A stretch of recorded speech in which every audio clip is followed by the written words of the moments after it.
درود شریف سے مصیبتیں چلتی ہیں، بیماریوں سے شفا حاصل ہوتی ہیں، ڈر اور گھبراہٹ ختم ہوتی ہیں۔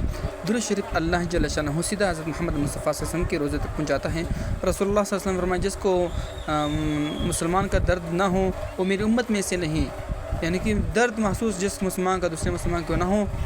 رسول اللہ صلی اللہ علیہ وسلم نے فرمایا خیرات کیا کرو کہ صدقہ تم کو دوزخ کی آگ سے چھڑانے کا ذریعہ ہے، تو کیوں نہ ہم نے ایک دوسرے کے ساتھ صدقہ کریں۔ فجر کی نماز خود پر لازم کر لو، کیونکہ شیطان کے خلاف دن میں تمہاری پہلی فتح ہے۔ جب پہلی فتح حاصل کرو گی تو باقی آسان ہوگی۔ غیبت، رسول اللہ صلی اللہ علیہ وسلم میں جب مجھے معراج کے لیے لے جایا گیا تو میں اسی ایسے لوگوں کے پاس گزرا جن کے ناخن تانبے کی تھی، جن سے وہ اپنے چہروں اور سینوں کو نوچ رہے تھے۔ میں نے پوچھا یہ کون لوگ ہیں؟ جبرائیل نے کہا یہ وہ لوگ ہیں جو لوگوں کا گوشت کھاتے تھے، غیبت کرتے تھے اور ان کی عزت سے کھیلتے تھے۔ سنن ابی داؤد۔ تو کیوں نہ ہم غیبت کو جڑ ہی سے نکال دیں۔